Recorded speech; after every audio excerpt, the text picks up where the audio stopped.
Hello there, very good evening and welcome to the news at 6 where we get you the day's top developing stories. I'm Tracy Shilshi and let's start with the headlines. Supreme Court strikes down practice of triple talaq as unconstitutional and illegal, asks Parliament to enact a new law. Prime Minister Narendra Modi calls it a historic judgment and a powerful measure for women empowerment.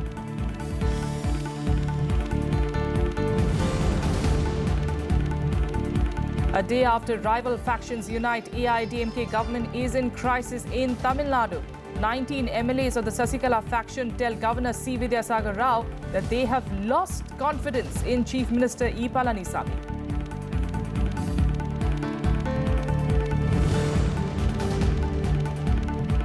US President Donald Trump warns Pakistan on providing safe havens to terror groups, rules out hasty withdrawal of troops from Afghanistan, and pitches for a bigger role for India in bringing peace to the war-torn country.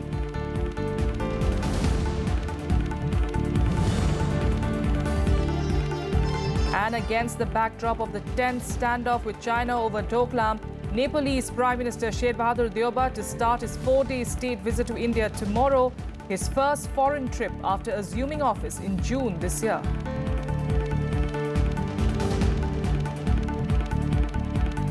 Let's start with news of that historic judgment that came in today. The Supreme Court struck down the Muslim practice of triple talaq, calling it unconstitutional and even against the tenets of Islam. The move has been hailed as a crucial move towards gender justice and women empowerment. Here's a look at the major developments that took place through the day. The Supreme Court has struck down the Muslim practice of triple talaq, calling it unconstitutional. By a 3-2 majority verdict, the apex court held that the triple talaq was void, illegal and unconstitutional and against the tenets of Islam. The decision comes after an SC bench comprising of 5 judges of 5 different faiths deliberated for 3 months. In the landmark judgment, the Supreme Court put a 6-month stay on the practice of Muslim men divorcing their wives instantly through triple talaq. The SC bench has asked Parliament to make a new law on triple talaq in 6 months. If the law doesn't come in force in 6 months, then the SC's injunction on triple talaq will continue. The SC bench also referred to abolition of triple talaq in Islamic countries, asking why independent India cannot get rid of it. The Supreme Court said triple talaq violates fundamental rights of Muslim women as it irrevocably ends marriage. The minority verdict of Chief Justice J.S. Kheher and Justice S. Abdul Nazir was in favour of putting on hold for 6 months the practice of triple talaq and asking the government to come out with a law. The majority verdict by Justices Kurian Joseph, R.F. Nariman and U.U. Lalit held it as violative of the Constitution.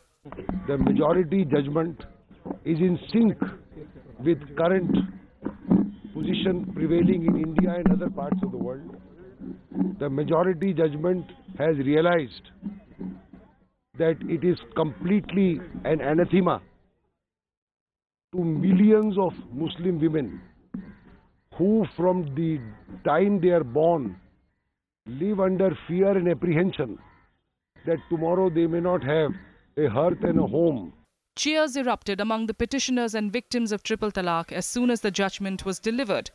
The All India Muslim Women Personal Law Board called it a victory of Islam and Muslim women in the country.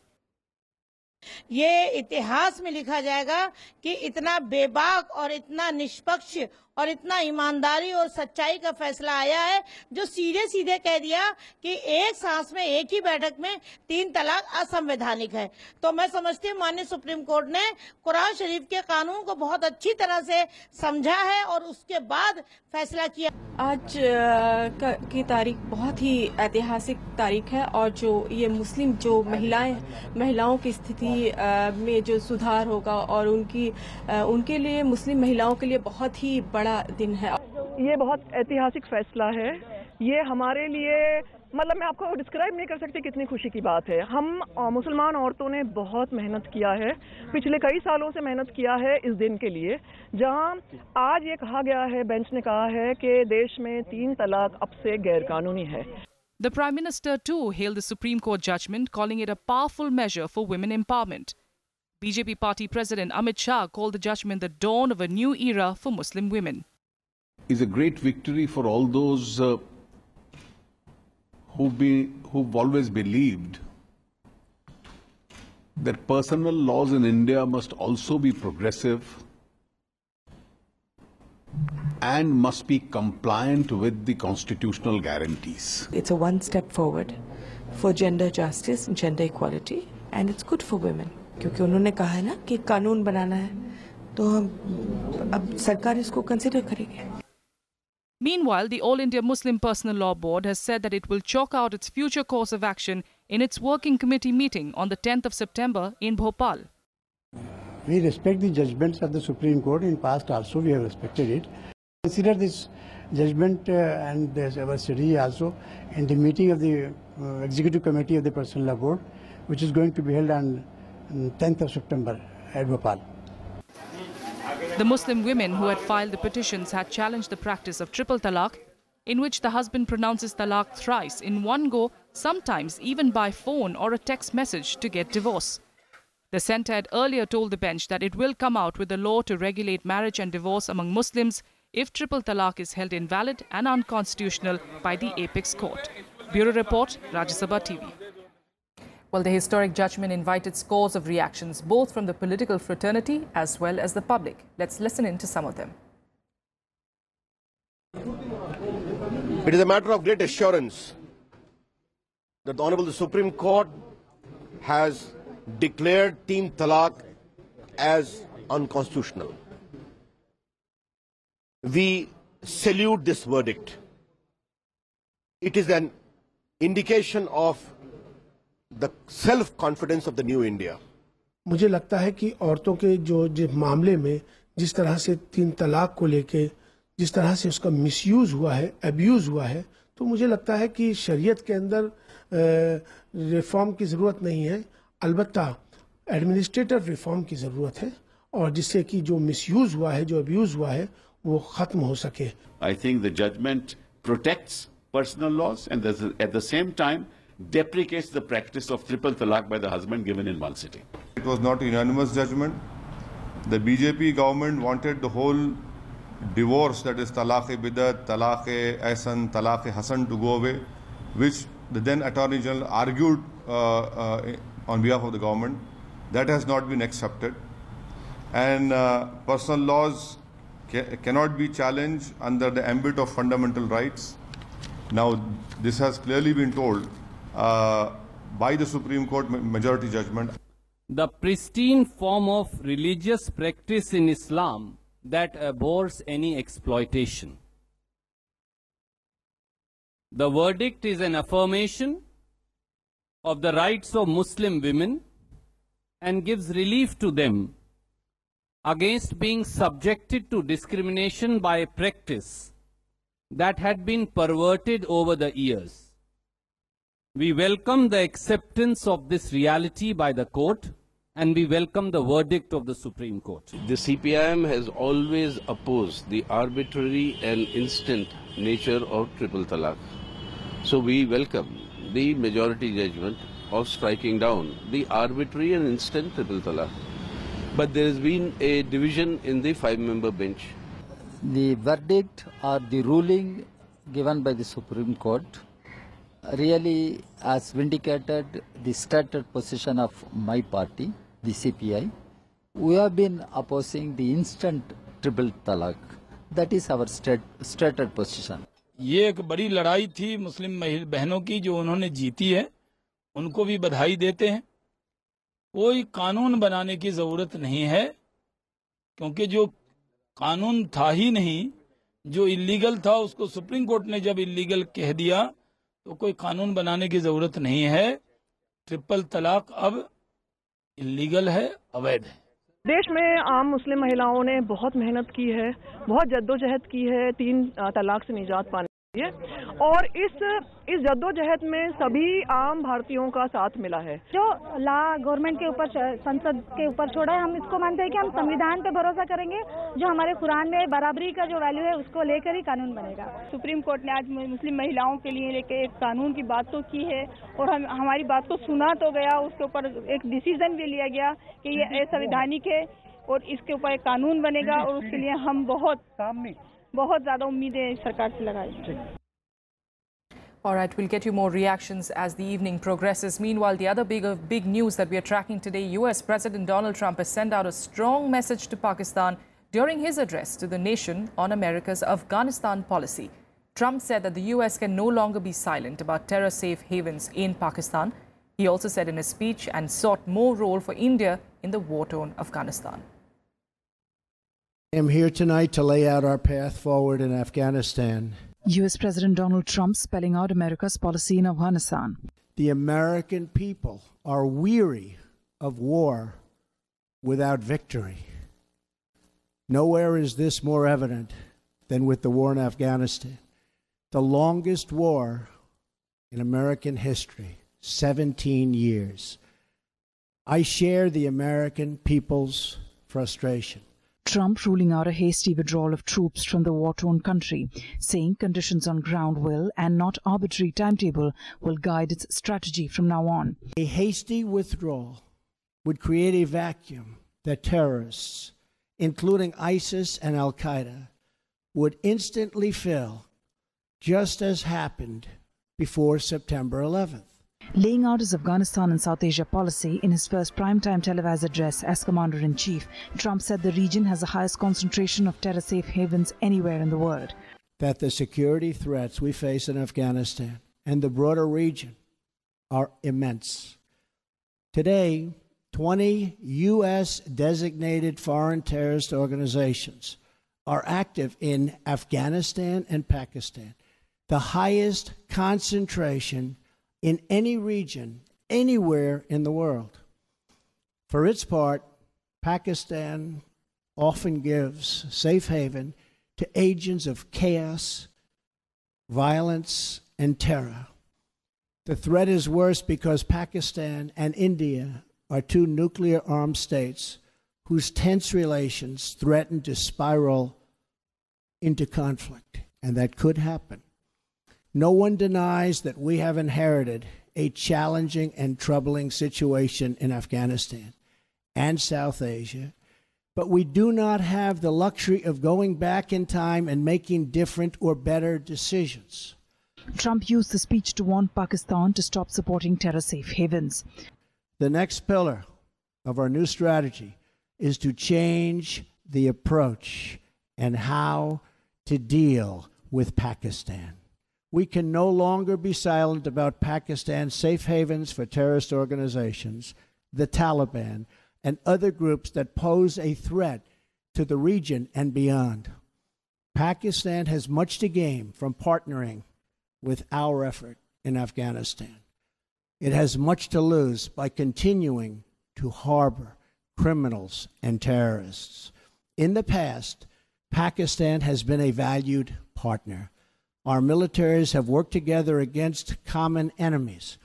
The Pakistani people have suffered greatly from terrorism and extremism. We recognize those contributions and those sacrifices.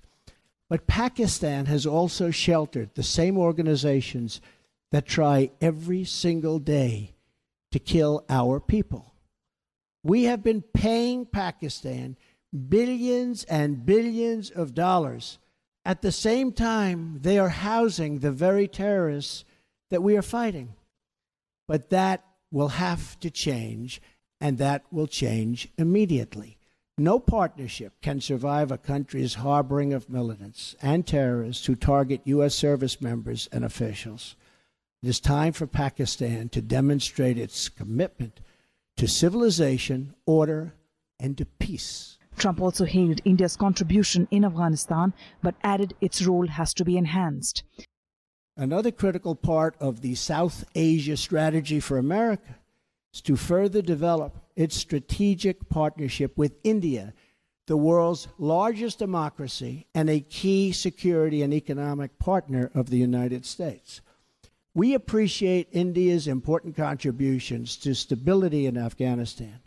But India makes billions of dollars in trade with the United States, and we want them to help us more with Afghanistan, especially in the area of economic assistance and development.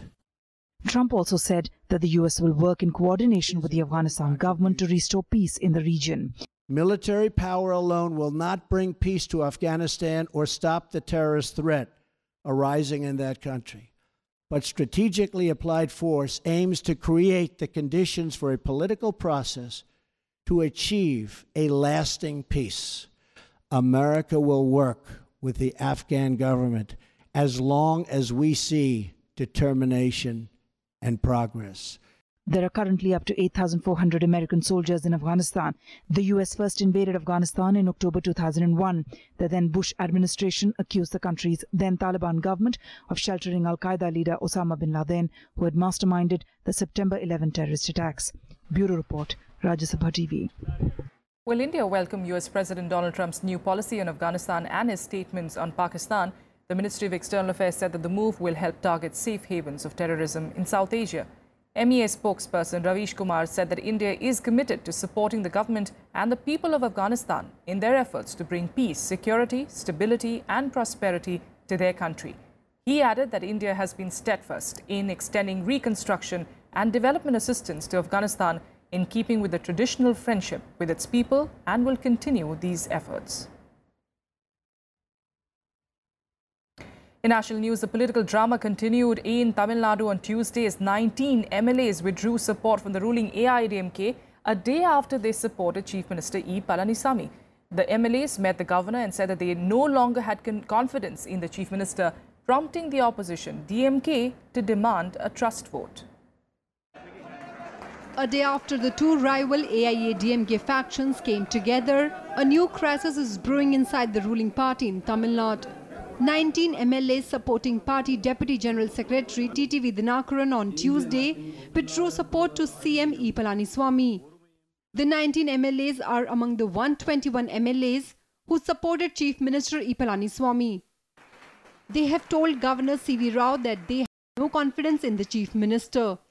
All the 19 MLAs met Excellency Governor and submitted the letter. These things has happened this morning. If no motion confidence, already I think announced by the Stalin from DMK party, we will wait and see that our Deputy General Secretary will take decision later what we want to do. Meanwhile, Dinakaran sacked senior leader and Rajya Sabha MP R. Vathalingam from all party posts. Dinakaran also dubbed the AIADMK merger as a betrayal of Party General Secretary V.K. Shashikala. In a series of tweets, he also questioned the durability of the arrangement.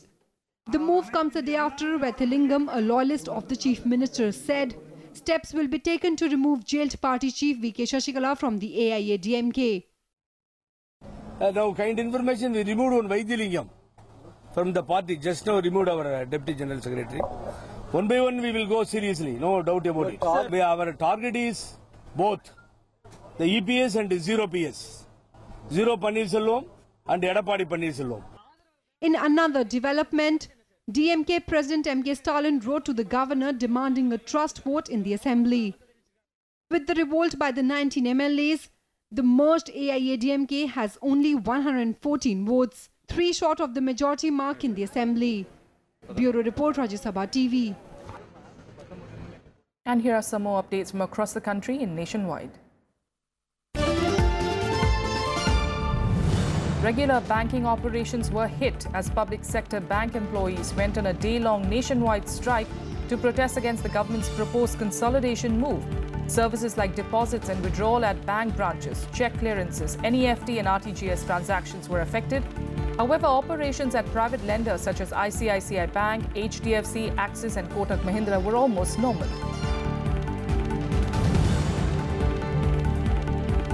A militant was today killed in an encounter with security forces in Handwara area of North Kashmir's Kupwara district. Security forces launched a cordon and search operation in Hafruda forest area following information about the presence of militants.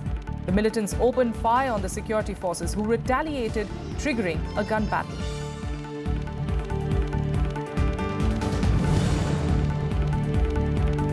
Swine flu has claimed 9 more lives in Gujarat, taking the death toll to 280 since January this year.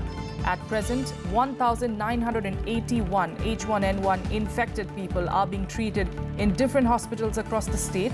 17 people are in life support systems. In Odisha, the death toll rose to 19, with 3 more persons succumbing to the H1N1 virus.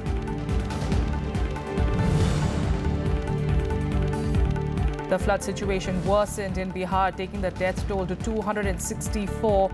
The worst affected districts include Araria, Katihar, West Champaran and Sitamarhi. On the other hand, in UP, death toll has reached 72. Over 20 lakh people have been hit by the current spell of floods in 24 districts in the state.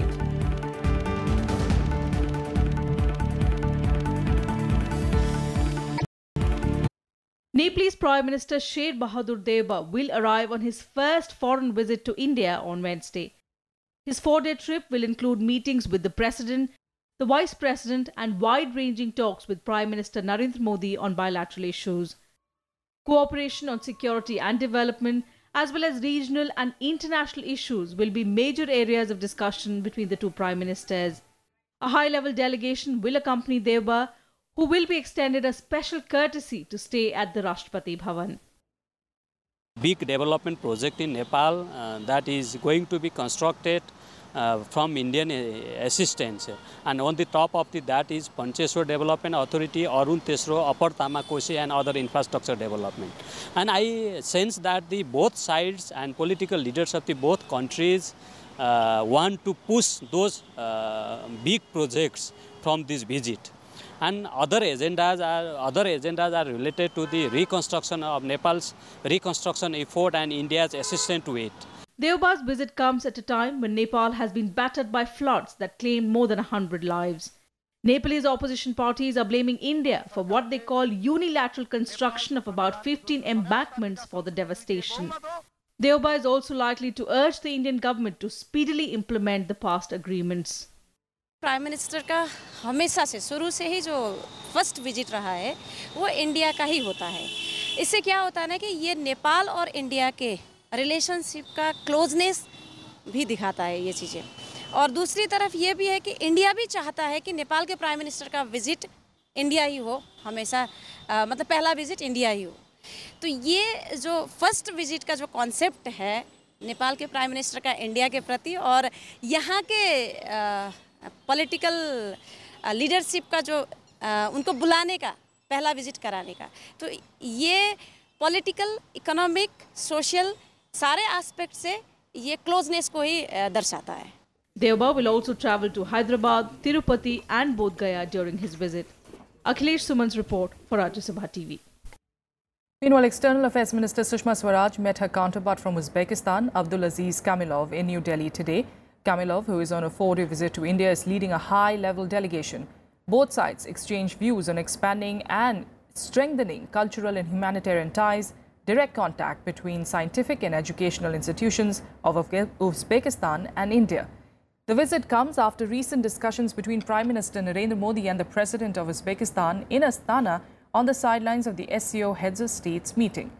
Both the leaders had decided to further strengthen and expand bilateral cooperation in areas particularly trade and economy.